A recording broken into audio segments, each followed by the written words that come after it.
Good morning. आज हम लोग पढ़ने चल रहे हैं the sale of goods act 1930। Sale of goods act, goods मतलब मूवेबल प्रॉपर्टी, यहाँ पे गुड्स का मतलब है मूवेबल प्रॉपर्टी से रिलेटेड है। ठीक है, किस चीज़ की सेल है? मूवेबल प्रॉपर्टी की sale. The sale of goods act 1930। इससे पहले ये एक्ट हमारे इंडियन कॉन्ट्रैक्ट एक्ट में था, जो सेक्शन 76 से लेकर के सेक्शन 123 तक था कॉन्ट्रैक्ट एक्ट में। लेकिन 1930 में एक सेपरेट एक्ट बना दिया गया जिसका नाम था the sale of goods act. एक इम्पॉर्टेंट क्वेश्चन आता है कि the sale of goods act 1930 किस पे बेस है? तो based on English sale of goods act 1893। Important है क्वेश्चन, ये क्वेश्चन पूछा जाता है। ठीक है, तो हम लोग देखते हैं कि चैप्टर का डिवीजन कैसे है। इसमें टोटल जो चैप्टर्स हैं, टोटल चैप्टर इसमें है 7 चैप्टर्स हैं। ठीक है, और टोटल सेक्शंस कितने हैं? 66 सेक्शंस हैं। ठीक है, तो हम लोग पढ़ना स्टार्ट करते हैं। क्वेश्चन ये ध्यान रखिएगा कि the sale of goods act 1930 किस पे बेस्ड है? English sale of goods act 1893 पे बेस्ड है। और इससे पहले इंडियन कॉन्ट्रैक्ट एक्ट में सेक्शन 76 से लेकर के सेक्शन 123 तक दिया हुआ था। ठीक है, लेकिन 1930 में एक सेपरेट एक्ट बना दिया गया। तो चैप्टर 1 में क्या है? चैप्टर 1 प्रिलिमिनरी है। चैप्टर 2 है, बहुत इंपॉर्टेंट है, फॉर्मेशन ऑफ कॉन्ट्रैक्ट, कैसे कॉन्ट्रैक्ट बनेगा। ठीक है, जो सेल ऑफ गुड्स है उसका कॉन्ट्रैक्ट कैसे बनेगा, इंपॉर्टेंट चैप्टर है। चैप्टर 3 हमारा बताता है इफेक्ट ऑफ द कॉन्ट्रैक्ट। ठीक है, उस कॉन्ट्रैक्ट का क्या इफेक्ट होगा। इसके बाद जो नेक्स्ट चैप्टर है, चैप्टर 4 हमारा बताता है performance of the contract. Chapter 5 बताता है rights of unpaid seller against the goods. Chapter 6 हमारा बताता है suits for breach of the contract. अगर कोई सेल ऑफ गुड्स का कॉन्ट्रैक्ट हुआ है तो ब्रीच हो जाएगा तो कैसे सूट लेके आएंगे। और चैप्टर 7 हमारा बताता है मिसलेनियस। ठीक है, तो हम लोग स्टार्ट करते हैं।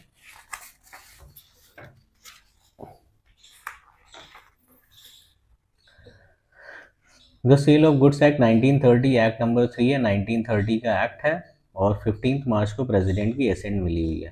ठीक है, सबसे पहले इसका प्रेम्बल देखते हैं। The act to define and amend the law relating to the sale of goods. किस चीज़ से जो एक्ट है किस चीज़ को डील करता है? सेल ऑफ गुड्स को। ठीक है, गुड्स मतलब जो मूवेबल प्रॉपर्टी है उसका सेल कैसे होगा। ठीक है, उससे रिलेटेड चीज़ें दी हुई हैं। चैप्टर 1 प्रिलिमिनरी बताता है, सेक्शन 1 है short title extend commencement normal. इस एक्ट का नाम है सेल ऑफ गुड्स एक्ट 1930, पूरी इंडिया पे लगता है। ठीक है, इसका जो कमेंसमेंट है 1 डे ऑफ जुलाई 1930, बहुत इंपॉर्टेंट है, जो भी मार्क किया वो सारे क्वेश्चन पूछे गए। ठीक है, तो इसका जो कमेंसमेंट है 1 जुलाई 1930 से है। ठीक है, डेफिनेशन चैप्टर पे आते हैं। डेफिनेशन चैप्टर, डेफिनेशन जो सेक्शन है उसमें इंपॉर्टेंट डेफिनेशन है क्लॉज 1। सेक्शन 2 सबसेक्शन 1 है बायर। बायर का मतलब क्या होता है? Means a person who boys और एग्रीज टू बाय। बायर कौन होगा? जो या तो किसी चीज़ को परचेज कर लेता है या एग्री टू बाय, या तो एग्री हो जाता है परचेज करने के लिए, क्या? गुड्स। ठीक है, दो चीज़ें ध्यान रखिएगा। एक से मतलब अगर हम बताएं कॉन्ट्रैक्ट ऑफ सेल में क्या होता है, दो चीज़ें होती हैं। एक तो कॉन्ट्रैक्ट सेल होता है और एक एग्रीमेंट टू सेल होता है। ठीक है, यानी एक तुरंत जहाँ पर प्रॉपर्टी है, कोई मूवेबल प्रॉपर्टी है, आपने मनी दे दिया, तुरंत उसका सेल हो गया। लेकिन कभी कभी ये होता है कि आप एग्री होते हैं वो पर्टिकुलर प्रॉपर्टी जब बाद में लेंगे, तो एक एग्रीमेंट होता है। यानी एक ए है और बी है, उसने कहा कि हम ये प्रॉपर्टी जो है, ये गुड्स है, उस तारीख को खरीदेंगे, यानी उन दोनों के बीच में एग्रीमेंट हो गया है। ठीक है, तो वो भी क्या कहते हैं? बायर कहलाएगा। जो ए खरीदेगा वो भी बायर कहलाएगा। यानी दो चीज़ें नहीं, बायर का मतलब जो खरीद लेता है वो बायर्स, और एग्रीज टू बाय, एग्री हो जाता है कि मैं खरीदूंगा गुड्स। ठीक है, दो चीज़ें हैं, ध्यान रखिएगा। सबसेक्शन 2 बोलता है डिलीवरी। डिलीवरी का मतलब क्या होता है? Voluntary transfer of position from one person to another. Question पूछा जाता है वॉलेंटरी ट्रांसफर है, विदाउट वॉलेंटरी ट्रांसफर है। तो सबसेक्शन 2 में ध्यान रखिएगा, डिलीवरी का मतलब होता है voluntary transfer of position from one person to another. Important चीज़ है, डिलीवरी का मतलब ये नहीं सेल हमने किया तो सेल का मतलब ये नहीं कि हमने तुरंत ही डिलीवरी कर दी। ए ने बोला बी से कि मुझे ये चीज़ें चाहिए, तो उसने पैसे दिए, तुरंत उस चीज़ को ले लिया, लेकिन अभी उस चीज़ की डिलीवरी नहीं हुई है। डिलीवरी में क्या होता है, पोजीशन ट्रांसफ़र कर दिया जाता है, ठीक है। पहले सेल हो गई थी लेकिन पोजीशन उस समय नहीं ट्रांसफ़र किया गया, जब डिलीवरी होगी तब voluntary transfer of position from one person to another. Voluntary का मतलब होता है स्वेच्छा से, आप ए ने बी को पैसा दे दिया तो बी उस चीज़ को वॉलेंटरी ट्रांसफ़र कर देगा उस पोजीशन को, ठीक है। सबसेक्शन 3 क्या बोलता है, goods are said to be in deliverable state. भाई डिलीवरेबल स्टेट का मतलब क्या हुआ, जो गुड्स खरीदा ए ने बी से तो ऐसी स्थिति में आ गया कि अब उसको डिलीवर करना है। एग्जाम्पल के तौर पे देखें, जैसे ए ने बोला कि मुझे 50 किलो गेहूँ चाहिए, तो बी ने बोला कि हमारे गोदाम में पड़े हुए हैं, ठीक है। अब गोदाम से निकाल के 50 किलो गेहूँ बोरी में बांध देता है तो वो क्या हो जाएगा, एक डिलीवरेबल स्टेट में आ गए, यानी अब उसकी जो डिलीवरी है कॉन्ट्रैक्ट के अकॉर्डिंग डिलीवरी बायर को दे देनी चाहिए, वो बता रहा है। Goods are said to be in deliverable state when they are in such state that the buyer would under the contract be bound to take delivery of them। यानी अब जो बायर है उसकी जिम्मेदारी बनती है कॉन्ट्रैक्ट के तहत कि अब उसकी डिलीवरी को ले ले, ठीक है। यानी अब ऐसी स्टेट में आ गए, ठीक है। अब जो वो जो गुड्स हैं इस तरीके से बन गए कि अब उसको लेना पड़ेगा। सबसेक्शन 4 क्या बोलता है, सबसेक्शन बात करता है 4 बात करता है document of title of goods. मतलब जो गुड्स हैं उसका ओनरशिप किसके पास है, ठीक है। ओनरशिप यानी कोई डॉक्यूमेंट्स होंगे उनकी बात कर रहा है, ठीक है। Includes a bill of lading, dock warrant, warehouse, railway receipt, certificate. मतलब इस एग्जाम्पल के तौर पे समझे ए ने बी से कुछ माल मंगाया दिल्ली से लखनऊ के लिए, ठीक है। तो जब बी ने माल भेजा तो ट्रेन के थ्रू माल आया, ठीक है। तो एक रेलवे बिल्टी होता है, रेलवे बिल्टी यानी एक रसीद होती है जो रेलवे के आप ए बी ने माल भेजा थ्रू ट्रेन, तो ए वो रेलवे बिल्टी दिखाएगा, रसीद दिखाएगा, ये जो गुड्स आए हैं इसका जो पोजीशन, इसका जो ओनरशिप है वो मेरे पास है, ठीक है। जब वो रिसीट दिखाएगा रेलवे एम्प्लॉय को तब वो माल उसको मिलेगा, तो वो क्या कहलाएगा, एक तरीके से उस गुड्स का टाइटल डॉक्यूमेंट कहलाएगा, ठीक है। वही चीज़ सिंपली इतना मानिए कि जो गुड्स हैं उसका ओनरशिप मतलब डॉक्यूमेंट बस, ठीक है। सबसेक्शन 6 क्या बोलता है, future goods means goods to be manufactured और प्रोड्यूस और acquired by seller after the making of the contract of sale, ठीक है। फ्यूचर गुड्स हमेशा फ्यूचर गुड्स के लिए एग्रीमेंट टू सेल होता है। मतलब जो फ्यूचर गुड्स मतलब अभी उनका एग्जिस्टेंस नहीं है, जब कॉन्ट्रैक्ट कर लिया ए ने बी से कॉन्ट्रैक्ट कर लिया कि मुझे ये पर्टिकुलर टाइप का सामान मुझे चाहिए इस दिन, अभी जो सेलर है उसके पास वो चीज़ें नहीं हैं, तो जब वो फ्यूचर में वो कहीं से मंगाएगा उस सामान को तब वो ए को देगा, ठीक है। तो फ्यूचर गुड्स का मतलब वही मैन्युफैक्चर्ड और प्रोड्यूस और acquired by seller after making of the contract of sale. Seller ने कॉन्ट्रैक्ट कर लिया, कॉन्ट्रैक्ट ऑफ सेल कर लिया और बताया कि मैं इसको मैन्युफैक्चर करूँगा, प्रोड्यूस करूँगा या कहीं से मंगाऊँगा, ठीक है। देखिए जो सामान अभी मैन्युफैक्चर होना है, प्रोड्यूस होना या एक्वायर्ड करना है किसके द्वारा, सेलर के द्वारा, ठीक है। वो बात है वो फ्यूचर गुड्स कहलाएगा, ठीक है। सब सेक्शन 7 बहुत इंपॉर्टेंट है, गुड्स मेन जो है इस एक्ट का जो मीनिंग है, गुड्स का मतलब क्या है, means every kind of movable property, ठीक है। हर तरह की movable property other than actionable claim, एक्सनेबल claim नहीं आएगा गुड्स में, एंड मनी, मनी भी नहीं आएगा, other than actionable claim and money, and includes stock and shares, growing crops, grass and things attached to और forming part of the land which are agreed to be severed before sale or under the contract of sale। मतलब goods में हर तरह की movable property आएगी लेकिन क्या नहीं आएगा, एक्शनेबल क्लेम नहीं आएगा और मनी नहीं आएगा, लेकिन बाकी सारी चीज़ें आएंगी, ठीक है। चाहे वो शेयर्स हो, स्टॉक्स हो, क्रॉप्स हो, ग्रास हो या ऐसी कोई चीज़ हो जो लैंड से सीवियर कर दी जाए जब कॉन्ट्रैक्ट ऑफ सेल एग्जीक्यूट होना हो। जैसे पेड़ है, एग्जाम्पल के तौर पे एक पेड़ है, कॉन्ट्रैक्ट किया गया कि क्या कहते हैं जब भी आपको ये सेल किया जाएगा तो हम इस लैंड से काट करके ये पेड़ आपको देंगे, ठीक है। यानी जो पेड़ होगा वो भी एक तरीके से गुड्स होगा। ठीक है। इसके बाद सबसेक्शन 9 मर्केंटाइल एजेंट क्या होता है? Means the mercantile agent having the customary course of business as such agent authority either to sell goods or to consign goods for the purpose of sale or buy goods or to raise money on the security of goods. Simple सी बात है, किसी goods है, कोई उसका owner है, तो उससे उसके पास ये मर्केंटाइल एजेंट्स के पास ये राइट्स होते हैं कि वो उन्हें बेच सके और उनसे पैसा बना करके मेन ओनर को दे सके और अपना इंटरेस्ट जो भी है उसका वो ले सके। मर्केंटाइल एजेंट का मतलब वही जो बेचते हैं गुड्स को, ठीक है, नॉर्मल सी बात है। सब सेक्शन 10 क्या बोलता है? प्राइस। प्राइस का मतलब क्या होता है? मनी, जो गुड्स को सेल करने का जो कंसिडरेशन है। ए ने बोला कि मैं तुम्हें 10 किलो गेहूँ दूंगा, तो उसके कंसिडरेशन में क्या दोगे? तो मनी। मनी क्या होगा? प्राइस, ठीक है। इसके बाद सब सेक्शन 11 बोलता है प्रॉपर्टी क्या होगी? Means general property in goods and not merely a special property. Property, इस एक्ट में प्रॉपर्टी का मतलब क्या है? General property. जनरल प्रॉपर्टी का मतलब आप ये समझिए ओनरशिप, ठीक है। और स्पेशल प्रॉपर्टी का मतलब उसका एक तरीके यूज़, ठीक है, या उसका पोजीशन, ठीक है, जहाँ पर उसकी ओनरशिप ट्रांसफ़र कर दी जा रही, ना कि उसका पोजीशन या उसका यूज़। वो एक बात की बात है, ठीक है। प्रॉपर्टी का मतलब ओनरशिप, इतना ध्यान रखिए। इसके बाद सबसेक्शन 15 क्या बोलता है? Expressions use but not defined in this act and defined in Indian contract act have the meaning assign to them in that act. ये बोल रहा है इस एक्ट में अगर कोई ऐसा वर्ड या ऐसा एक्सप्रेशन दिया है जो इस एक्ट में डिफाइन नहीं है, तो कहाँ से उसको लिया जाएगा? इंडियन कॉन्ट्रैक्ट एक्ट से उसको उसका अर्थ, उसका मीनिंग निकाला जाएगा, ठीक है। सबसेक्शन 3 क्या बोल रहा है? Application of provisions of act 9 of 1872।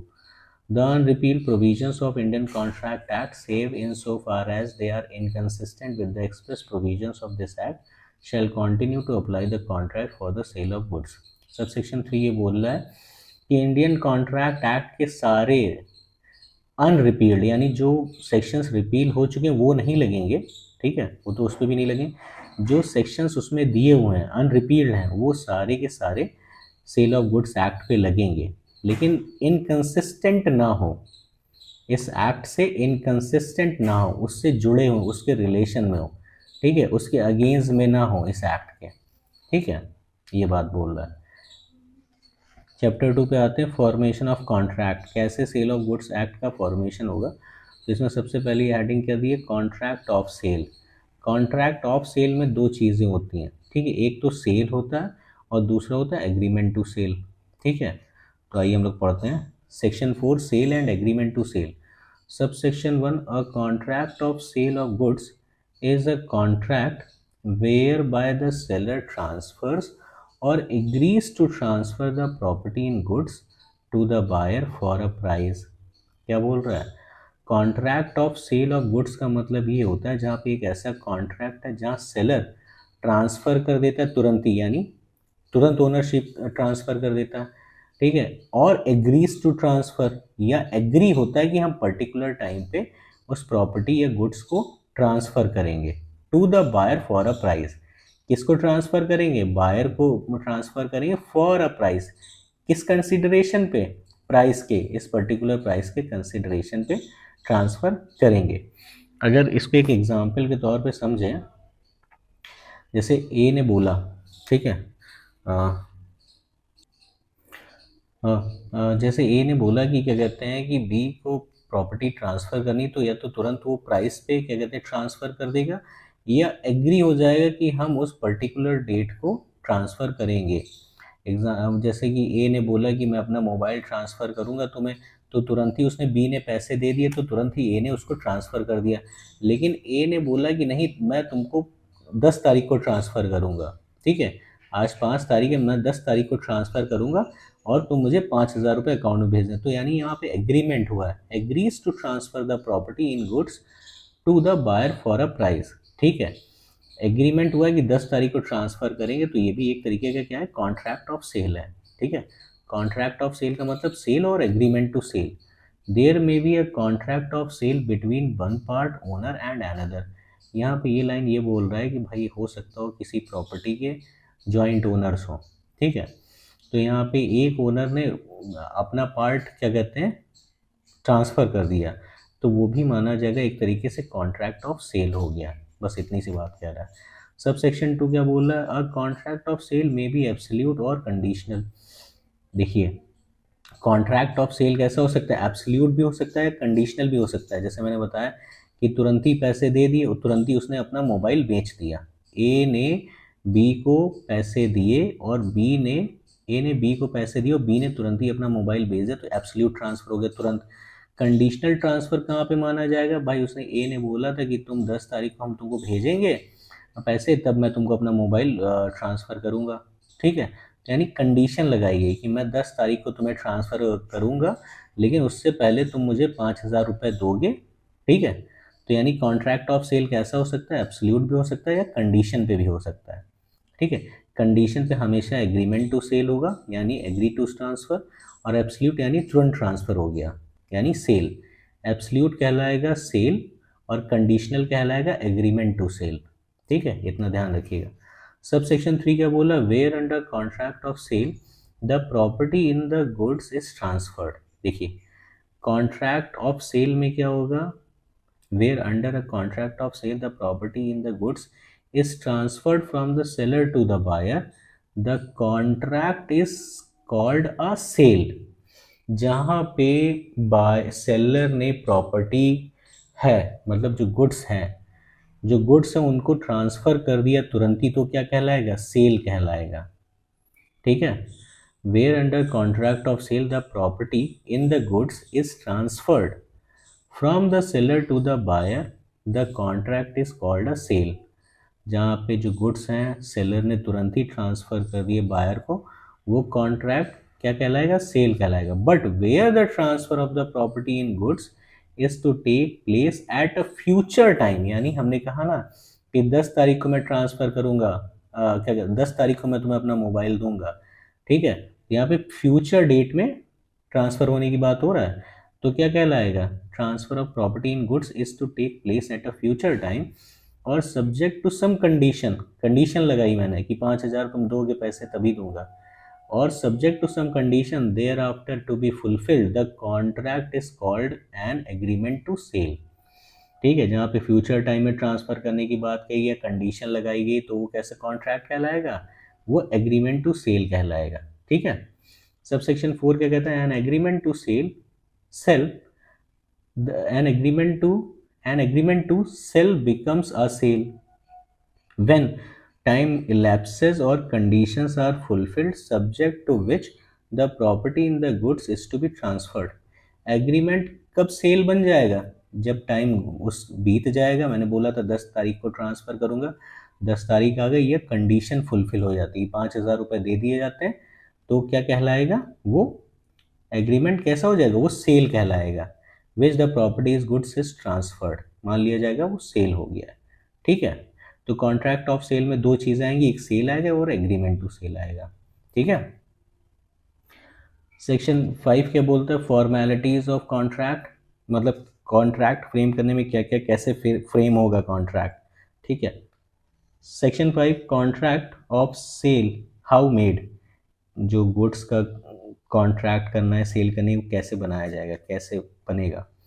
Sub section 1 a contract of sale is made by an offer, वही सेम जैसे कॉन्ट्रैक्ट में होता है, ऑफर दिया जाएगा, एक्सेप्टेंस होगा, ठीक है, सेम वैसे ही है। A contract of sale is made by an offer to buy or sell goods for a price and the acceptance of such offer. The contract may provide for the immediate delivery of the goods or immediate payment of the price or both, or for delivery of payment by installments or that the delivery or payment or both shall be postponed।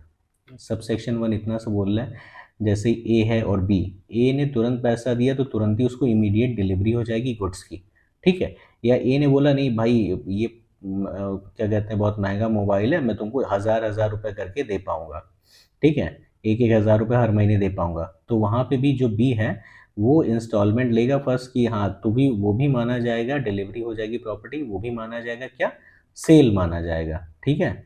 या हो सकता हो कि दोनों ही delivery postpone हो जाए, यानी एक तरीके से किसकी बात कर रहा है, एग्रीमेंट टू सेल की, कि भाई मैंने तुम्हें इस तारीख को 10 तारीख को पैसे दूंगा, तभी तुम तुरंत मुझे मोबाइल दे देना।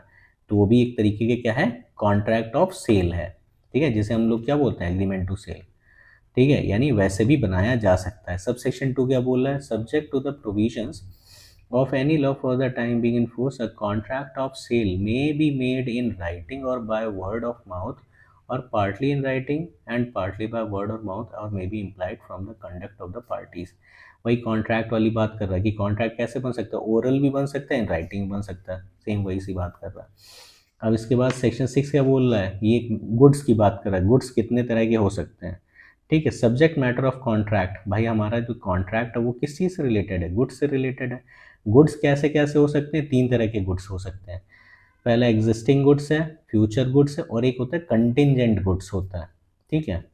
पढ़ते हैं हम लोग subsection 1, the goods which form the subject of contract of sale may be either existing goods owned or possessed by the seller, or future goods, जो सेलर है उस समय ओन कर रहा है, यानी ओनरशिप है सेलर के पास या उसका पोजीशन है, और जो गुड्स एग्जिस्टेंस में है वो कैसे गुड्स कहलाएंगे, एग्जिस्टिंग गुड्स कहलाएंगे, ठीक है। और दूसरे गुड्स कौन से होंगे, फ्यूचर गुड्स। फ्यूचर गुड्स कैसे होंगे, भाई बोला कि ए है, ए ने बी से बोला कि मेरे पास खेत है लेकिन उसमें जो फसल है वो मैं तुम्हें अगले साल दूंगा, लेकिन भाई फसल अभी मैंने बीज बोए हैं और अभी तक वो निकले नहीं है, जब वो बीज निकल आएंगे, पौधा फसल तैयार हो जाएगी, तब हम तुम्हें देंगे। तो वो एक तरीके से क्या है, फ्यूचर गुड्स है, ठीक है। Subsection 2, there may be a contract for sale of goods the acquisition of which by the seller depends upon a contingency which may or may not happen, यानी कंटिंजेंट कॉन्ट्रैक्ट होता ना, ए ने बोला कि भाई मैं, ए ने बी से बोला कि भाई हाँ हम कॉन्ट्रैक्ट हम लोग कर तो ले रहे हैं, तो मेरे जो खेत में जो गेहूँ उगेंगे, हो सकता हो पानी ना बरसे, है ना, पानी ना बरसे तो हो सकता हो कि कंटिंजेंसी है, ठीक है, मतलब जो फसल है वो उग भी सकती है, नहीं भी उग सकती है, वो एक तरीके से कंटिंजेंसी की बात कर रहा है। सबसेक्शन 2 कैसे बात कर रहा है, there may be a contract for sale of goods the acquisition of which by the seller depends upon a contingency which may or may not happen, ठीक है, हो सकता हो पूरी बरसात हो ना, ठीक है, इस वजह से फसल ना उग पाए, तो कंटिंजेंसी है। उस तरीके भी कॉन्ट्रैक्ट हो सकते हैं, लेकिन वो कि कौन से, फ्यूचर गुड्स से रिलेटेड होंगे कॉन्ट्रैक्ट। सबसेक्शन 3 क्या बोल रहा है, whereby a contract of sale the seller purports to effect a present sale of future goods the contract operate as an agreement to the sell the goods. इस मैंने subsection 2 में बताया ना कि ए ने बी से कॉन्ट्रैक्ट किया कि मैं अपनी फसल दूंगा, तो एक तरीके से भाई फ्यूचर गुड्स की बात कर रहा है ना, लेकिन कॉन्ट्रैक्ट अभी कर ले तो वो कॉन्ट्रैक्ट कैसा कहलाएगा, एग्रीमेंट टू सेल कहलाएगा। बस इतनी सी बात कह रहा है। सेक्शन 7 क्या बोल रहा है, goods perishing before making the contract. हम लोग ने कॉन्ट्रैक्ट एक्ट में पढ़ा था इनिशियल इम्पॉसिबिलिटी, उसी की बात कर रहा है। Goods perishing before making contract, ए और बी के बीच में कॉन्ट्रैक्ट होने से पहले जो गुड्स था वो खराब हो गया, डिस्ट्रॉय हो गया, ठीक है, तो उस कॉन्ट्रैक्ट का क्या होगा, कॉन्ट्रैक्ट कैसा हो जाएगा, वाइड हो जाएगा। Where there is a contract for sale of specific goods, कैसे गुड्स की बात कर, स्पेसिफिक, यहाँ पे ध्यान रखिएगा, देखिए एज सर्टेन गुड्स भी होते हैं, ठीक है। एग्जिस्टिंग गुड्स जो होंगे वो एक तरीके से स्पेसिफिक या एज सर्टेन्ड या अन एज सर्टेन्ड होते हैं, ठीक है। स्पेसिफिक गुड्स का मतलब, ए ने बी से बोला, ए बी की दुकान पे गया, बोला कि मुझे ये वाला मोबाइल चाहिए, स्पेसिफिकली उसने बताया कि मुझे आईफोन चाहिए, स्पेसिफिकली उसने बता दिया, ठीक है। तो यहाँ क्या बोला, where there is a contract for sale of specific goods the contract is void if the goods without the knowledge of the seller have at the time when the contract was made perished or become so damaged as no longer to answer to their description in the contract। ए और B के बीच में contract हुआ, उसने बोला कि भाई जो तुम्हारी दुकान में ये आईफोन रखा है, ये उंगली करके दिखाया, ये वाला फ़ोन मुझे 10 तारीख को चाहिए, ठीक है, कॉन्ट्रैक्ट कर लिया, एग्रीमेंट टू सेल कर लिया, 10 तारीख को आया वो, लेकिन कॉन्ट्रैक्ट करने से पहले ही, मतलब वो सेल परचेज करने से पहले ही वो फ़ोन जो था वो गायब हो गया, खो गया, तो यहाँ पे क्या कहलाएगा, वो कॉन्ट्रैक्ट वो वाइड कहलाएगा, ठीक है, उतनी सी बात बोल रहा है। सेक्शन 8 क्या बोल रहा है, ये बोल रहा है कि एग्रीमेंट टू सेल हो गया है, लेकिन जो एक्चुअल सेल है वो होने से पहले गुड्स पेरिश हो गया है। जैसे एग्जांपल के तौर पर बताइए, ए ने बी से कॉन्ट्रैक्ट किया, ठीक है, ए ने बी से कॉन्ट्रैक्ट किया कि क्या कहते हैं कि जो फसल है खड़ी है तुम्हारे खेत में, ठीक है, वो मुझे अगले महीने चाहिए, ठीक है। फसल जिस समय खड़ी थी उस समय एग्रीमेंट टू सेल हो गया, बोला कि अगले महीने चाहिए, एग्रीमेंट टू सेल हो गया, ए और बी के बीच में एग्रीमेंट टू सेल हो गया। बी ने बोला ए से कि मुझे क्या कहते हैं जो फसल तुम्हारी खड़ी है खेतों में वो मुझे चाहिए। एग्रीमेंट टू सेल होने के बाद बोला कि अगले महीने चाहिए, तो उस महीने से पहले पहली तारीख को, ठीक है, 2 तारीख को मांगा गया था अगले महीने की, लेकिन एक ही तारीख को उस फसल में आग लग जाती है, ठीक है, फसल खड़ी थी उसमें आग लगा दी किसी ने, तो क्या हो जाएगा, ठीक है, एग्रीमेंट टू सेल हो गया था लेकिन सेल नहीं हुआ, तो क्या कहलाएगा, वो भी कॉन्ट्रैक्ट वाइड हो जाएगा। Section 8 goods perishing before sale but after agreement to sell, A और बी के बीच में एग्रीमेंट हो गया था कि हमको अगले महीने की 1 तारीख को चाहिए तुम्हारी फसल, ठीक है, लेकिन एक्चुअल में सेल कब होती, अगले महीने की 2 तारीख को, जिस दिन चाहिए था, ठीक है, 1 तारीख को ही क्या कहते हैं फसल जलकर खराब हो जाती है। Where there is an agreement to sell specific goods and subsequently the goods without any fault on the part of the seller or buyer perish or become so damaged as no longer to answer to their description in the agreement before the risk passes to the buyer, the agreement is thereby avoided। ठीक है, ये subsequent impossibility है, ये section initial impossibility को बताता है, ठीक है। कॉन्ट्रैक्ट होने से पहले ही वो चीज़ खराब हो गई थी, यहाँ पे एग्रीमेंट टू सेल हुआ, यानी कॉन्ट्रैक्ट का एक पार्ट हुआ, एक्चुअल में सेल होने के बीच में ही वो चीज़ खराब हो गई, ठीक है। सब इनिशियल इम्पॉसिबिलिटी, सब्सिक्वेंट इम्पॉसिबिलिटी, ठीक है। इसके बाद सेक्शन 9 क्या बोलते हैं, एज सर्टेनमेंट ऑफ प्राइस। अब प्राइस है वो किस तरीके से फिक्स किया जाएगा गुड्स का, भाई कॉन्ट्रैक्ट हो रहा है ए और बी के बीच में, कहा कि भैया हमको ये चीज़ चाहिए, ये जो तुम्हारे खेत में फसल लगी है धान की वो मुझे चाहिए। अब उस जो प्राइस है कैसे सेटल होगा, किस प्राइस पे एग्रीमेंट होगा उसकी बात बोल रहा है, ठीक है। सेक्शन 9 बोल रहा है एसर्टेनमेंट ऑफ प्राइस, कैसे प्राइस सर्टेनली तय किया जाएगा, 3 तरीके से तय किया जाएगा। सब सेक्शन 1 बोल रहा है the price in a contract of sale may be fix by the contract, यानी ए और बी जैसा चाहे उस तरीके से कॉन्ट्रैक्ट के हिसाब से फिक्स किया जा सकता है, और may be left to be fix in manner thereby agreed. दूसरा मैनर क्या होगा, या किसी मैनर में फिक्स किया, यानी कोई थर्ड पार्टी बताए, ए और बी ने कॉन्ट्रैक्ट कर लिया, कहा कि भाई हम जो प्राइस है इसका जो सी बताएगा वो तय करेंगे, ठीक है। और दूसरा और may be determined by the course of dealing between the parties. अब थर्ड क्या बोल रहा है, कि जो ड्यूरिंग बिजनेस कोई कोर्स होता होगा, भाई जैसे ए और बी दोनों ही सुनार हैं, ठीक है, ए ने बोला कि तुम मुझे पर्टिकुलर डेट पे इस दिन में मुझे सोना जो है इतने इतने किलो पहुंचा देना। भाई सोने का दाम तो रोज़ बदलता रहता है, ठीक है, तो पहले से तो बता नहीं सकते, तो जिस दिन उस दिन जो सोने का भाव होगा उस दिन के हिसाब से प्राइस उसका सर्टेन कर दिया जाएगा, ठीक है। तो 3 तरीके से प्राइस का असर्टेनमेंट होता है, पहला कॉन्ट्रैक्ट में जैसा फिक्स हो जाए, दूसरा किसी तीसरे व्यक्ति से पूछा जाए, ठीक है, left to be fix in manner, किसी मैनर के थ्रू फिक्स किया जाए यानी थर्ड पार्टी से पूछा जाए, या may be determined by the course of dealing, ठीक है। ए और बी, जैसा मैंने एग्जांपल दिया, ए और बी कोर्स ऑफ डीलिंग के बीच में, जैसे भाई उनका बिजनेस है गोल्ड का, ठीक है, गोल्ड का प्राइस चेंज होता रहता है दिन पर दिन, ठीक है, तो वो उस हिसाब से प्राइस को वैल्यूएट करेंगे, ठीक है, between the party. Subsection 2 क्या बोल रहा है, where the price is not determined in accordance with the foregoing provisions the buyer shall pay the seller a reasonable price. अगर ऊपर 3 तरीकों से अगर प्राइस नहीं डिफाइन किया जाता है तो किस तरीके से प्राइस डिफाइन होगा, रीजनेबल प्राइस, ठीक है। बायर जो है सेलर को क्या देगा, रीजनेबल प्राइस देगा। अब रीजनेबल प्राइस क्या होगा, वो एक क्वेश्चन ऑफ फैक्ट होगा। सब सेक्शन 2 इतना बताता है। सेक्शन 10 क्या बोलता है, agreement to sell at valuation, ठीक है। अब भाई यहाँ पे थर्ड पार्टी, जैसे हमने सेकंड वाला मैनर बताया था कि थर्ड पार्टी से उन लोगों ने कोई जो वैल्यू है वो तय करानी है, तब क्या होगा, agreement to sell at valuation. जो एग्रीमेंट टू सेल हो रहा है भाई, बोला गया कि वैसे हमारे बताया कि ये जो एंटीक है, एग्जाम्पल के तौर पे ए के पास एक बहुत ही एंटीक सी गाड़ी है, वो पुरानी वाली गाड़ी है।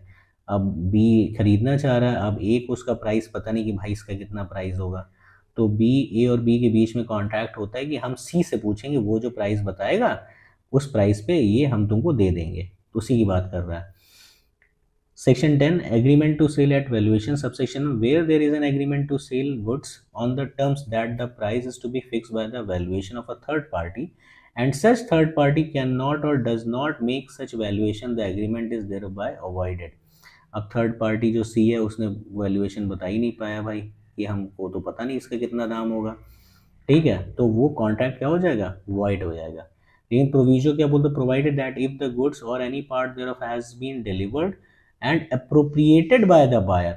भाई अब ऐसा कोई गुड्स सेल किया गया था जिसको बायर ने यूज़ कर लिया, बायर को डिलीवर्ड हो गया तो बायर ने यूज़ कर लिया, तो अब बायर क्या करेगा, उस गुड्स का रीजनेबल प्राइस जो होगा वो पे करेगा सेलर को, ठीक है। भाई अब तो यूज़ कर लिया ना बायर ने, तो जो रीजनेबल प्राइस होगा वो सेलर को देगा। सब सेक्शन 2 क्या बोलता है, where such third party is prevented from making the valuation by the fault of the seller or buyer, the party not in fault may maintain a suit for the damages against the party in fault.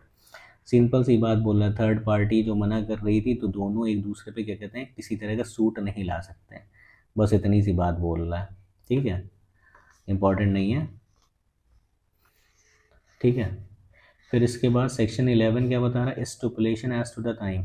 Stipulation का मतलब होता है, मतलब ये conditions and warranties की बात कर रहा है, ठीक है। स्टिपुलेशंस कितने तरह के होते हैं, एक स्टिपुलेशन का मतलब शर्त ठीक है, शर्त किसी भी कोई भी कॉन्ट्रैक्ट है उसमें किसी भी तरह की शर्त लगाई जा सकती है, ठीक है भाई, स्टिपुलेशंस लगाई जा सकती है कि आपको इस टाइम के दौरान ये चीज़ें ऐसे ऐसे करनी है, कॉन्ट्रैक्ट में लिखा जा सकता है, उन्हीं की बात कर रहा है। सेक्शन 10 बोल रहा है, सेक्शन 11 बोल रहा है stipulations as to the time unless a different intention appears from the term of contract, stipulations as to the time of payment are not deemed to be of the essence of contract of sale। इसको हम लोग connect कर सकते हैं section 55 contract act से, जहाँ पे time is the essence of contract दिया हुआ है, ठीक है। ये बोल रहा है कि जब तक जो पार्टीज हैं कॉन्ट्रैक्ट में, पार्टीज का इंटेंशन ऐसा ना हो कि ये टाइम पे चीज़ पहुंचानी है, तब तक जो टाइम है वो इस स्टिपुलेशन क्या कहते हैं, एसेंशियल नहीं होगा किसी कॉन्ट्रैक्ट के लिए, इतनी सी बात बोला। यानी टाइम का जो स्टिपुलेशन है वो किसी भी कॉन्ट्रैक्ट के लिए एसेंशियल नहीं होगा जब तक दोनों ही पार्टीज़ का इंटेंशन ना हो ऐसा। एग्जाम्पल के तौर पे हम बताते हैं, ए ने बी से बोला कि देखो भाई, बी एक क्या कहते हैं खाना बनाने वाला है, ठीक है, हलवाई है। ए ने बोला कि क्या कहते हैं 1 तारीख को मेरी शादी है, ठीक है, और क्या कहते हैं तुम इतना इतना सामान मेरे घर पे भिजवा देना 1 तारीख तक, 1 जनवरी तक, ठीक है। लेकिन बी जो है वो सामान 1 जनवरी तक भिजवाता ही नहीं, वहाँ तो एसेंशियल है ना टाइम, टाइम एसेंस है, क्योंकि उसकी शादी, उसके बाद क्या करेगा वो दावत करके, ठीक है। तो यहाँ पर बी की जिम्मेदारी है, जो कॉन्ट्रैक्ट हुआ ए और बी के बीच में, बी की ये उस कॉन्ट्रैक्ट का एसेंस है वो टाइम, कि 1 तारीख से पहले जो भी सामान पहुंचाना है खाने पीने का वो 1 तारीख से पहले पहुंचा दे। तो यहाँ पे जो टाइम है एक तरीके स्टिपुलेशन है कॉन्ट्रैक्ट, वो एसेंस का काम करेगा, ठीक है, इतनी सी बात बोल रहा है। Whether any other stipulation as to the time is essence of the contract or not depend on the terms of contract, ठीक है। और अदर स्टिपुलेशन जैसी भी लगी हुई टाइम को लेकर के वो कॉन्ट्रैक्ट के लिए एसेंशियल हो सकती हैं, ये डिपेंड किस पे करेगा, कॉन्ट्रैक्ट ऑफ टर्म्स पे डिपेंड करेगा, ठीक है। इतना आप ध्यान रखिए कि जब तक क्या कहते हैं इंटेंशन नहीं होगा पार्टीज का कॉन्ट्रैक्ट में टाइम को लेकर के, तब तक टाइम एसेंशियल नहीं होगा, स्टिपुलेशन नहीं होगा। लेकिन जहाँ पर लगता है कि कॉन्ट्रैक्ट के लिए एसेंशियल है तो वहाँ पे stipulation as to the time हो सकता है, ठीक है। अब इतना ध्यान रखिए स्टिपुलेशंस कितने तरह के होते हैं, एसेंशियल और कोलेट्रल। लेकिन जो एसेंशियल होगा वो कंडीशन के रूप में होगा और जो कोलेट्रल होगा वो वारंटी के रूप में होगा, ठीक है। देखिए हम समझते हैं हम लोग, section 12 condition and warranty. Subsection 1 a stipulation in a contract of sale with reference to goods which are the subject thereof may be a condition or warranty। Simple सी बात बोल रहा है, स्टिपुलेशन कॉन्ट्रैक्ट ऑफ सेल में किसी goods से related किस तरीके के हो सकते हैं, या तो कंडीशन के रूप में हो सकते हैं या वारंटी के रूप में हो सकते हैं। स्टिपुलेशन किस तरह का हो सकता है, या तो कंडीशन हो सकता है या वारंटी हो सकता है। Subsection 2 a condition is stipulation essential to the main purpose of contract the breach of which gives rise to right to treat the contract as repudiated। हमने एग्जाम्पल लिया था, ए ने बोला बी से कि भाई इतनी तारीख को हमारे घर पे ये सामान 10 किलो गेहूं 10 किलो चावल पहुंचा देना, 1 तारीख को, क्योंकि मेरी शादी है। ठीक है अब 1 तारीख को उसने बोल दिया था, अब 1 तारीख को उसने नहीं पहुंचाया, ये कंडीशन है, 1 तारीख को उसने नहीं पहुंचाया तो वहां पे कॉन्ट्रैक्ट को रेपुडिएट किया जा सकता है।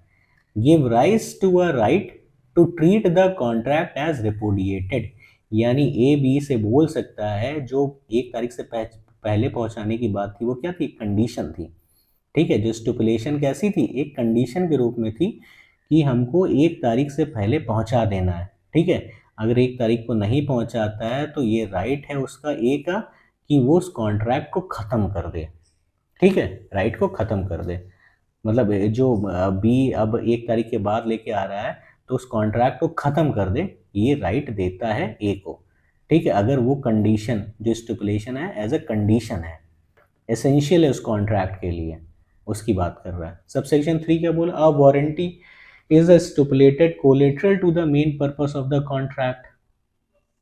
अगर वहीं पर हम ये कहते हैं, ठीक है, ए ने बी से बोला था कि क्या कहते हैं, तुम 10 किलो गेहूं 10 किलो चावल लाना, तो लेकिन कौन सी कंपनी का लाना, रिलायंस कंपनी का लेके आना। अब भाई रिलायंस का तो नहीं ला पाया, ठीक है, तो वारंटी कैसी, कोलेट्रल है, स्टिपुलेशन कैसा है, कोलेट्रल है।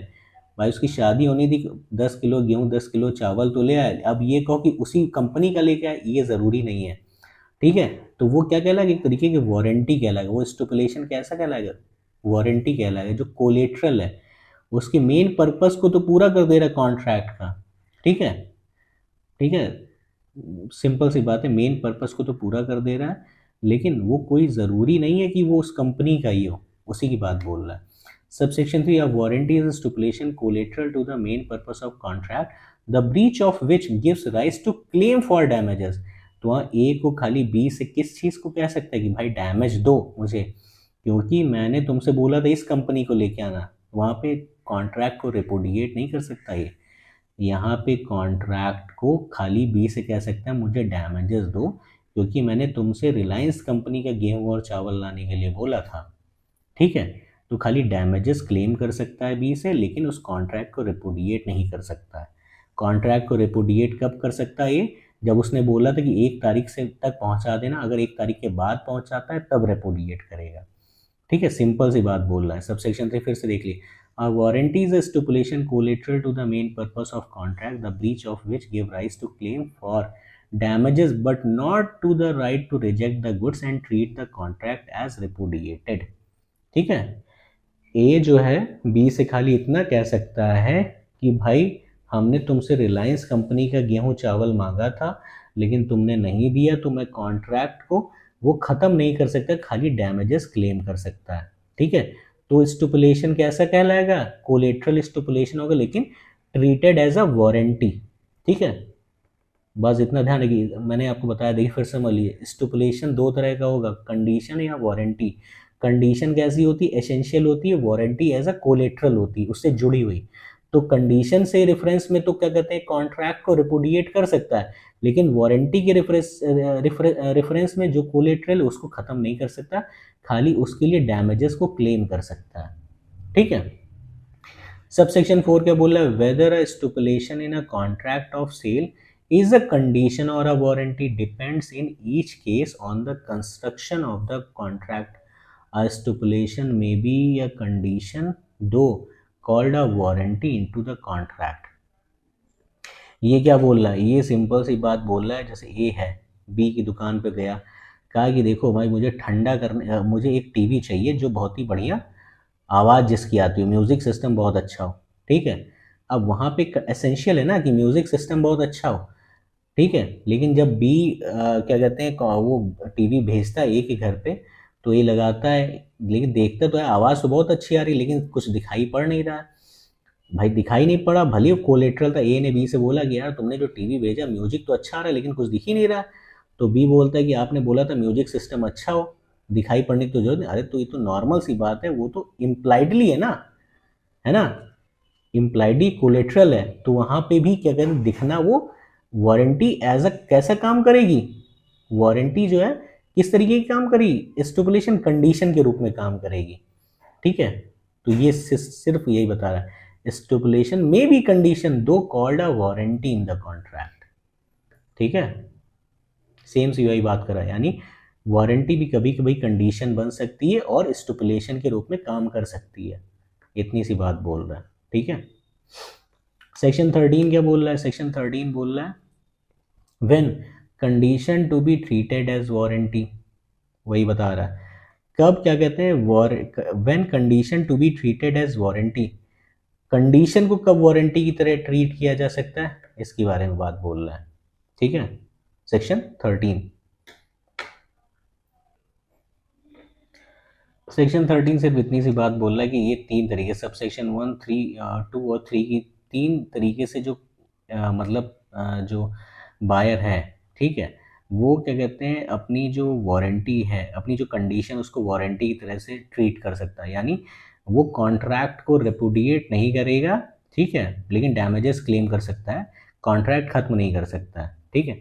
सबसेक्शन 1 क्या बोल रहा है, where a contract of sale is subject to any condition, जहाँ पे कंडीशन थी to be fulfilled by the seller, जैसे हमारे केस में ए ने बोला था बी से कि भाई 1 तारीख को पहुंचा देना, ठीक है, 1 तारीख को पहुंचा देना 10 किलो गेहूँ और 10 किलो आटा, ठीक है। तो वहाँ पे क्या कहते हैं, वो जो सेलर है वो 10 किलो की जगह 20 किलो गेहूँ और 20 किलो आटा ले आया, तो वहाँ पे क्या कहते हैं जो बायर है वेव कर सकता है कंडीशन को, चलो अच्छा तुम 10 किलो ज़्यादा ले आए हो, कोई बात नहीं, the buyer may waive the condition or elect to treat the breach of condition as a breach of warranty and not as a ground for treating the contract as repudiated, ठीक है। Contract को repudiate नहीं करेगा, हाँ चलो ठीक है, थोड़ा डैमेजेस क्लेम कर सकते, कहता है कि हाँ चलो तुम ज़्यादा ले आए हो, कोई बात नहीं, लेकिन मैं इसका पैसा नहीं दूंगा, ठीक है, नॉर्मल सी बात। अब दूसरी बात क्या, सब सेक्शन 2 क्या बोला, where a contract of sale is not severable and buyer has accepted the goods or part thereof, the breach of any condition to be fulfilled by the seller can only be treated as a breach of warranty and not as ground for rejecting the goods and treating the contract as repudiated unless there is a term of the contract express or implied to that effect।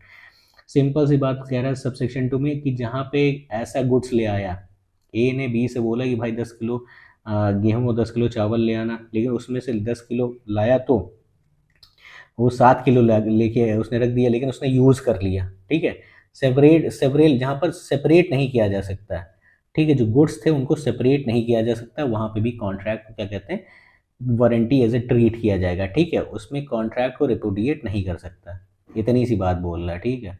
Section खाली आप याद रखिएगा, sub section 3 में बोला nothing in this section shall affect the case of any condition of warranty fulfilment of which is excuse by law by reason of impossibility or otherwise, भाई impossibility थी किसी तरीके की, वो ला ही नहीं पाया, ठीक है। Nothing in this section shall affect the case of any condition of warranty fulfilment of which is excuse by law by reason of impossibility. अब सरकार ने बोला कि क्या कहते हैं कि इतना अकाल पड़ा कि 10 किलो गेहूँ और इतना पहुंचाया ही नहीं जा सकता, ठीक है, किसी लॉ के द्वारा, ठीक है, सरकार ने ये कानून बना दिया कि इतना ज़्यादा कोई यूज़ ही नहीं करेगा, तो वहाँ पे भी एक तरीके से वो जो वारंटी जो कंडीशन थी कैसे ट्रीट करी जाएगी, एज अ वारंटी ट्रीट करी जाएगी, ठीक है, नॉर्मल सी बात है, बस इतनी सब चीज़ें हैं। सेक्शन 14 में क्या बोल रहा है, implied undertaking as to the title, ठीक है। सेक्शन 14 क्या कह रहा है, implied undertaking as to the titles et cetera, मतलब ये कह रहा है कि जो अगर जो गुड्स हैं उनके टाइटल पे किसी और तरह की कोई अंडरटेकिंग तो नहीं, इम्प्लाइडली, ठीक है, जैसे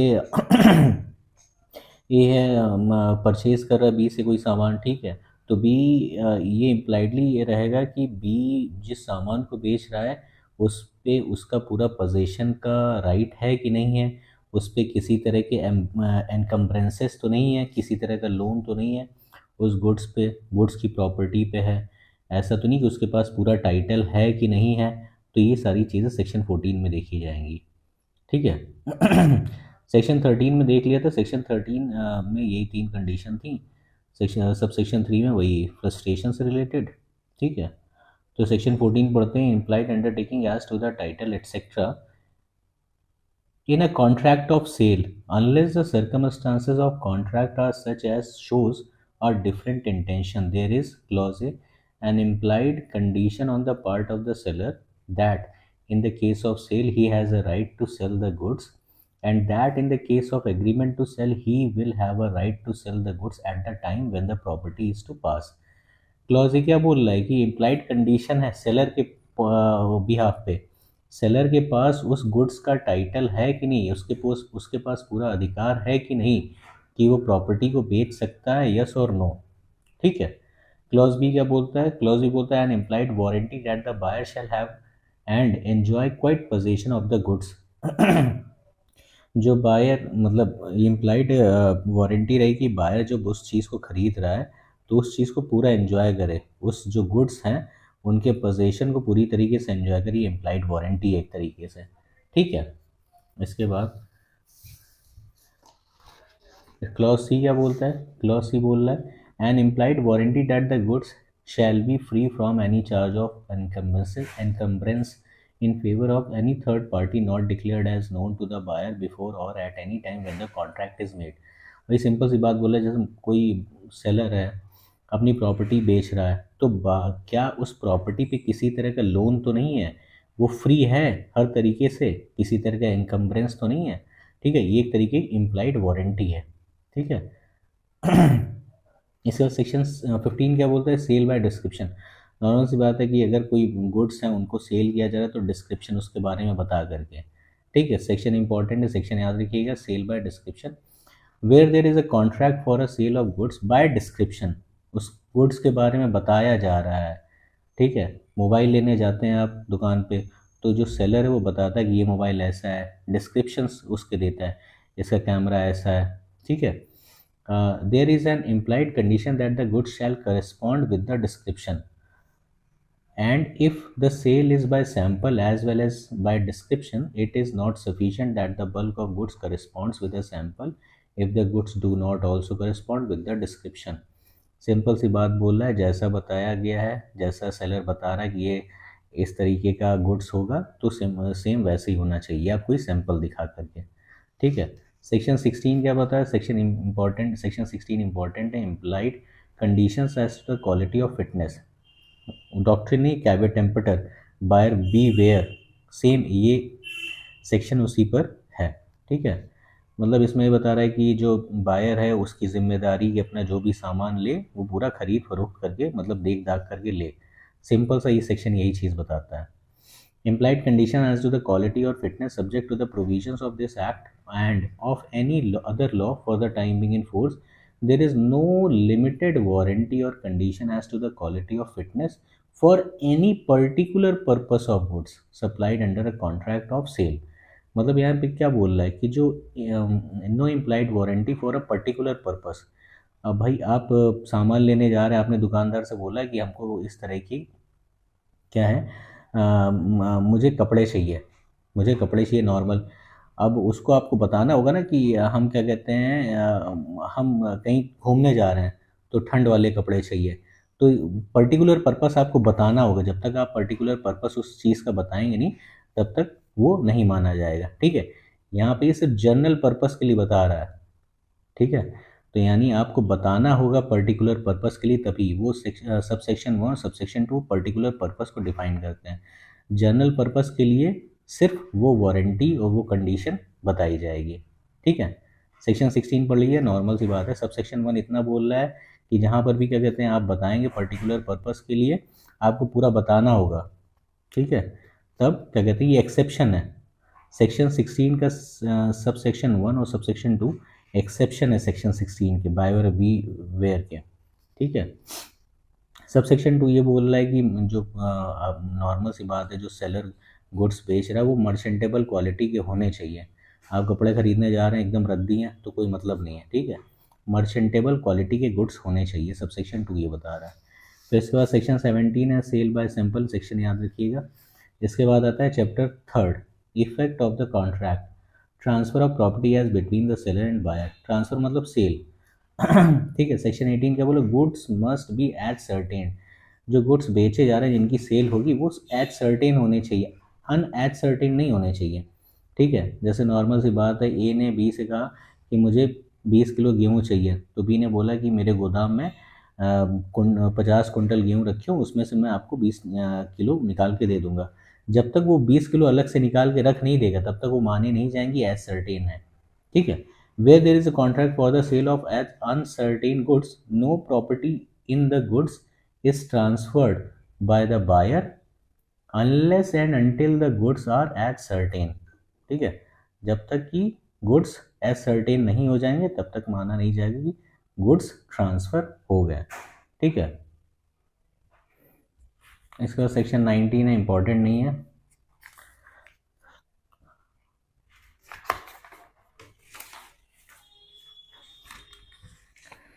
सेक्शन 23 क्या बोले, sale of unauthorise unascertained goods and appropriation, मतलब यहाँ पे ये कह रहा है कि जो सेल है अनसर्टेन गुड्स की और अप्रोप्रिएशन वो कैसे होगा। Subsection one where there is a contract for sale of unascertained goods or future goods by description and goods of that description and in a deliverable state are unconditionally appropriated to the contract either by the seller with the assent of the buyer or by the buyer with the assent of the seller. The property in the goods thereupon passes to the buyer. Such assent may be express or implied and may be given either before or after appropriation is made. Normal सी बात ये बोल रहा है कि cell मान ली जाएगी अगर जो गुड्स हैं भले अनअसर्टेन हो गुड्स, लेकिन उनका अप्रोप्रिएशन हो गया है, भले वो डिलीवरेबल स्टेट में थे, ठीक है। अगर उनका अप्रोप्रिएशन हो गया तो मान लिया जाएगा वो गुड्स सेल हो गए, ठीक है। Delivery to carrier, delivery to carrier का मतलब ये हो गया कि यहाँ पे कि जब भी क्या कहते हैं सेलर ने किसी कैरियर को डिलीवरी दे दी है तो ये माना जाएगा कि अब वो सेलर नहीं रहा है और बायर की पूरी जिम्मेदारी हो गई है। देखते हैं delivery to carrier subsection two where in pursuance of the contract the seller delivers to the goods to the buyer or to the carrier or other bailee whether named by the buyer or not for the purpose of transmission to the buyer and does not reserve the right of disposal। यहाँ पे right of reserve जो है disposal का वो seller ने reserve नहीं रखा है, तो मान लिया जाएगा कि जो अप्रोप्रिएट गुड्स थे, मतलब जो गुड्स थे कॉन्ट्रैक्ट में, वो अब सेलर ने क्या कहते हैं बायर को दे दिया, बायर के पास पूरी ओनरशिप चली गई है। बस इतनी सी बात बोल रहा है, ठीक है। इसके बाद जो इम्पोर्टेंट सेक्शन है section 26 risk prima facie passes with property, ठीक है। इसका मतलब रिस्क फॉलोज द प्रॉपर्टी, यानी भाई जो ओनर बन जाएगा प्रॉपर्टी का, जो ओनर बन जाएगा रिस्क भी उसी के साथ में चला जाएगा, ठीक है। जैसे ए ने कोई मतलब मोबाइल ख़रीदा बी से, बी तो सेलर है, बी ने मोबाइल बेच दिया तो ए की पूरी जिम्मेदारी उस मोबाइल को संभाल के रखे। एग्जाम्पल के तौर पे ए है, जाता है किसी दुकान पे, कहता है मुझे मोबाइल दे दीजिए, तो परचेज़ कर लेता है, रसीद भी काट लेता है, लेकिन वो कह देता है कि भैया थोड़ी देर इसको रखे रहिए आप मोबाइल, मैं अभी आता हूँ बाद में ले जाऊँगा।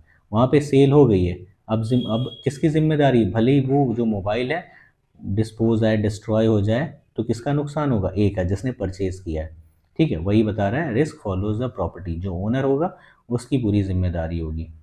Risk prima facie passes with the property. Unless otherwise agreed, the goods remain at the seller's risk until the property there is transferred to the buyer. Property तो ट्रांसफ़र हो गई ना एक तरीके से, ट्रांसफ़र का मतलब सेल हो गई है बायर को, but when the property there is transferred to the buyer, the goods are at the buyer's risk whether delivery has been made or not. वही मैंने बताया ना, भले डिलीवरी दी गई हो या ना दी गई हो, लेकिन प्रॉपर्टी ट्रांसफ़र हो गई, ट्रांसफ़र मतलब ओनरशिप ट्रांसफ़र हो गया, ठीक है। इतनी सी बात बोल रहा है। इसके बाद आता है section 27 sale by person not to the owner. Simple सी बात है, जो सेलर के पास जिस उस गुड्स का जो भी टाइटल होगा वही टाइटल वो ट्रांसफ़र करेगा। इसमें मैक्सिम है nemo dat quod non habet, ठीक है। जो भी सेलर के पास उसका जो प्रॉपर्टी का जो टाइटल होगा गुड्स का, वही सेम किसको ट्रांसफ़र करेगा, बायर को। बस इतनी सी बात कर रहा है। इसके एक्सेप्शंस दिए, मर्केंटाइल एजेंट, ठीक है, या कंसेंट के थ्रू कर रहा है, ठीक है, तो ये इसके सब एक्सेप्शन है। 28 भी इसका एक्सेप्शन, ये sale by one of the joint owner, joint owner अगर ट्रांसफ़र कर दिया है तो भी माना जाएगा ट्रांसफ़र हो गया है, ठीक है। इसके बाद जो इम्पोर्टेंट है chapter 4, performance of the contract. Section 31 बताता है duties of seller and buyer, normal जो कॉन्ट्रैक्ट में दिया रहेगा उस अकॉर्डिंग क्या कहते हैं उसकी ड्यूटीज़ और रहेंगी सेलर और बायर की। सेक्शन 32 क्या बता रहा है, payment and delivery are concurrent conditions, मतलब जब भी डिलीवरी होगी तो साइमल्टेनियसली साथ में ही क्या कहते हैं पेमेंट भी हो जाएगा, ये बता रहा है। अब भाई ए ने बी से कुछ सामान लिया तो बी तुरंत ही क्या कहते हैं ए से पैसा ले लेगा, प्राइस ले लेगा, वो बता रहा है। अनलेस अदरवाइज एग्रीड, जैसा भी उन लोग के बीच में एग्रीमेंट हो उसको हटा करके delivery of the goods and the payment of the price are concurrent conditions, that is to say the seller shall be ready and willing to give possession of the goods to the buyer in exchange for the price, and the buyer shall be ready and willing to pay the price in exchange for possession of the goods। Normal सी बात है, ए ने B से कुछ सामान खरीदा, B की जिम्मेदारी और ए की जिम्मेदारी बनती है तुरंत ही उसका जो प्राइस है गुड्स का तुरंत ही दे दे, इतनी सी बात बोल रहा है, ठीक है। इसके बाद जो सेक्शन इम्पोर्टेंट है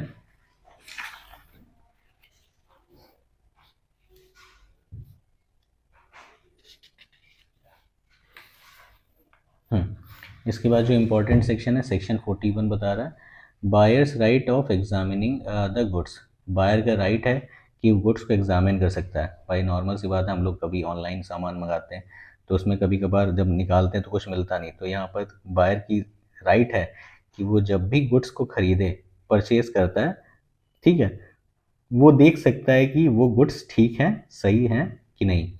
Subsection 1, where goods are delivered to the buyer which he has not previously examined, he is not deemed to have accepted them unless and until he has had a reasonable opportunity of examining them for the purpose of ascertaining whether they are in the conformity with the contract। ठीक है, normal सी वही बात बोल रहा है।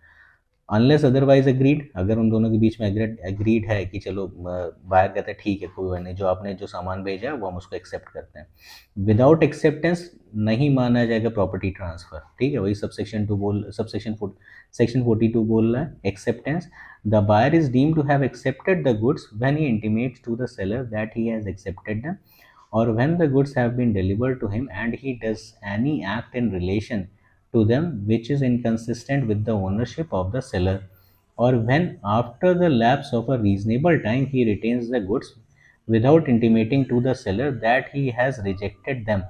Normal सी बात, कोई ए है उसने ऑनलाइन सामान मंगाया मिंत्रा से, ठीक है, तो उसमें 30 दिन का टाइम दिया जाता है कि क्या कहते हैं इतने दिन के भीतर में आपको रिजेक्ट करना है, नहीं तो माना जाएगा एक्सेप्टेंस माना जाएगा, ठीक है। वही चीज़ ये बात बोल रहा है सेक्शन 42, ठीक है। इसके बाद जो इम्पोर्टेंट है chapter 5, rights of unpaid seller against the goods.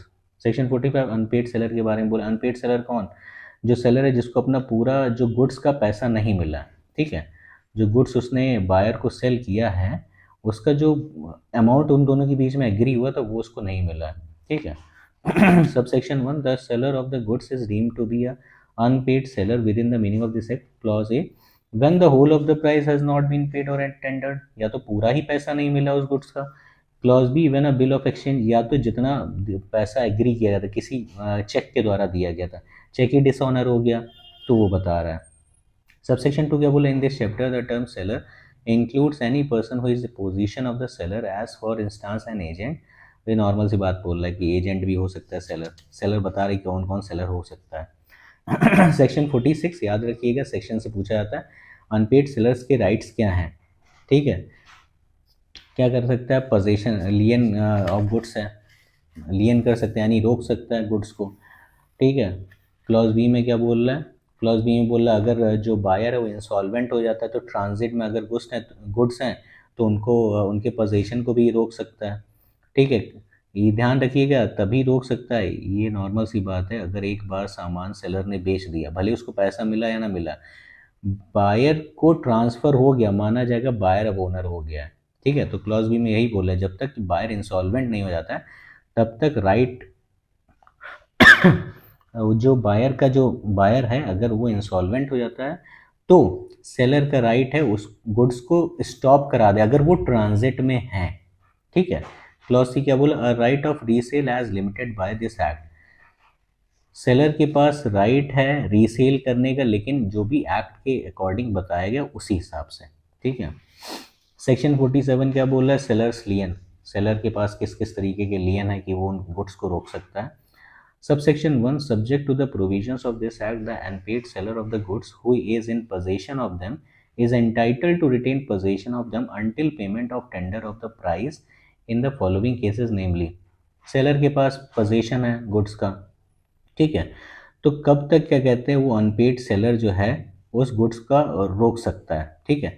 Clause where the goods have been sold without any stipulation as to the credit, बिना किसी स्टिपुलेशन के सोल्ड करने की बात कही थी तब रोक सकता है। Clause B where the goods have been sold on credit but term of credit has expired, बोला गया था कि इतने दिनों में पैसा दे देना है भैया, अगर पैसा नहीं उतने दिनों में देते था तो लियन का अधिकार हो जाता है। Clause C where the buyer becomes insolvent, जब बायर ही इंसॉल्वेंट हो जाता है तब भी सेलर का राइट है वो जो सामान है गुड्स है उस पर लियन रख सकता है।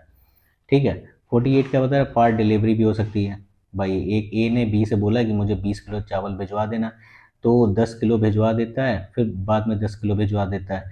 अब टोटल इंटेंशन पे डिपेंड करता है, जहाँ पे इंटेंशन था वहाँ पे लियन काम नहीं करेगा, जहाँ पे इंटेंशन था क्या कहते हैं इंटेंशन नहीं था वहाँ पे काम नहीं करेगा लियन का। अगर जहाँ पे इंटेंशन था कि नहीं हम 10 किलो भिजवाएंगे आप पूरा पैसा दे दीजिएगा, 10 किलो बाद में भिजवाएंगे पूरा पैसा, तो फिर वहाँ पे लियन हो जाएगा। पढ़ते हैं। Where an unpaid seller has made part delivery of the goods he may exercise his right of lien on the remainder. Unpaid seller has made part of delivery of the goods. He may exercise his right of lien on the remainder unless such part delivery has been made under the circumstances as to show an agreement to waive the lien. जहाँ पे उन दोनों के बीच में agreement हुआ था, ए ने B से बोला कि मैं 10 किलो भिजवा दूंगा, आप पूरा 20 किलो का पैसा दे दीजिएगा तो आगे मैं 10 किलो भिजवा दूंगा। अगर नहीं पैसा पूरा देता है तो राइट ऑफ लियन हो जाता है। ठीक है। नहीं तो एग्रीमेंट में लिखा है कि मैं राइट ऑफ लियन वेव कर दूंगा तो उस हिसाब से काम करेगा। नॉर्मल सी बात, सेक्शन याद रखिए, सेक्शन 48 पार्ट डिलीवरी। ठीक है। इसके बाद सेक्शन 49 बोलता है टर्मिनेशन ऑफ लियन, कब लियन जो है टर्मिनेट हो जाएगा। ठीक है। अनपेड सेलर है उसके पास कब लियन वो कहेगा कि हाँ चलो खत्म हो गया lien. Clause A, when he delivers the goods to the carrier of other bailee for the purpose of transmission buyer without reserving the right of disposal, जब सेलर के पास राइट ऑफ डिस्पोजल रहा ही नहीं तो माना जाएगा लियन टर्मिनेट हो गया।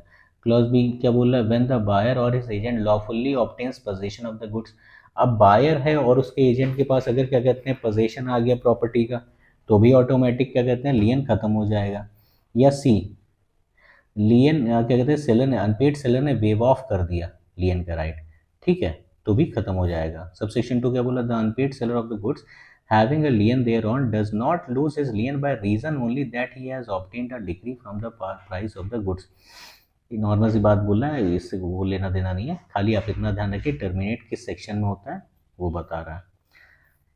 सेक्शन 50 क्या बोला, right of stoppage in transit, कब सेलर अनपेड सेलर का राइट है कि वो ट्रांजिट में स्टॉप करा सकता है वो उस गुड्स को। ठीक है। Subject to the provisions of this act when the buyer of the goods becomes insolvent, जब बायर इंसॉल्वेंट हो जाएगा तभी स्टॉप करा सकता है वरना नहीं करा सकता है अनपेड सेलर। ठीक है, इतना ध्यान रखिए, बस वही चीज़ बोल रहा है। सेक्शन 51 क्या बोल रहा है, ड्यूरेशन ऑफ ट्रांजिट, ट्रांजिट का कितना ड्यूरेशन रहेगा, कितनी जल्दी पहुंचा देगा। ठीक है, सेलर कितनी जल्दी बायर तक वो प्रॉपर्टी जो है गुड्स हैं वो पहुंचा देगा, सिर्फ वही से बात बोला है, इंपॉर्टेंट नहीं है ज़्यादा, कल ही सेक्शन याद रखिएगा। इसके बाद जो इम्पोर्टेंट है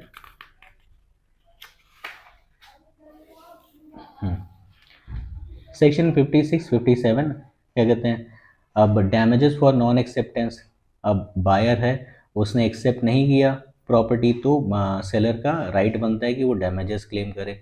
वही सेम सेक्शन 57 में बोल रहा है कि सेलर ने सामान भेजा नहीं तो बायर के पास पहुंचा नहीं, डिलीवरी ही नहीं हुई तो बायर के पास राइट है कि वो डैमेजेस क्लेम कर सकता है, सिर्फ इतनी सी बात बोल रहा है।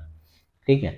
इसके बाद जो इम्पोर्टेंट है section 63, reasonable time is a question of fact. ठीक है, इस एक्ट में कहीं भी कुछ रीजनेबल टाइम की बात कही गई है तो माना जाएगा वो एक तरीके से क्वेश्चन ऑफ फैक्ट है और कोर्ट तय करेगी कि रीजनेबल टाइम क्या है। ठीक है, अकॉर्डिंग टू द फैक्ट। इसके बाद सेक्शन 64, सेक्शन 64 ऑक्शन सेल की बात कर रहा है। ऑक्शन सेल क्या होता है? ऑक्शन सेल जब ऑक्शन निकाला जाता है तो क्या माना जाता है कॉन्ट्रैक्ट में? इनविटेशन ऑफर होता है या ऑफर होता है? इनविटेशन टू ऑफर होता है। ठीक है, सेक्शन 64 यही बता रहा है। जैसे ही क्या कहते हैं ऑक्शन स्टार्ट होगा, प्राइस बोला जाएगा, वो एक तरीके का इनविटेशन टू ऑफर है। बिडिंग करी जाएगी तो ऑफर है, और जब भी हैमर गिराया जाएगा तो माना जाएगा एक्सेप्टेंस है। ठीक है, वही सीधी सी बात बोल रहा है। सब सेक्शन 6 इसका इंपॉर्टेंट है। क्या बोलते हैं? Pretended bidding to raise the price the sale is voidable at the option of the buyer. जैसे सेलर है, बी सेलर है, बी ने ऑक्शन स्टार्ट किया तो बी ने बोला है कि क्या कहते हैं कि ये इतना, बी ने अपने भी आदमी बैठा रखे हैं ऑक्शन में। ठीक है, उसने कहा कि जब भी मैं क्या कहते हैं प्राइस बोलूँगा तुम लोग उससे बढ़ा चढ़ा करके बोलना, तो कोई ना कोई जोश में आकर के खरीद लेगा। तो जो बायर होगा एक्चुअल में जिसने ज़्यादा अमाउंट पे खरीदा है तो वो क्या कहते हैं उस सेल को वॉइडेबल करा सकता है, वॉइड करा सकता है। ठीक है, सिंपल सी बात हुई, यानी प्रिटेंडेड बिडिंग की बात बोली, जो झूठी है उसकी बात बोल रहा है। बस इतनी सी बातें हैं। ठीक है, ये इंपॉर्टेंट सेक्शन थे प्री के हिसाब से। ठीक है, sale of goods act. Thank you.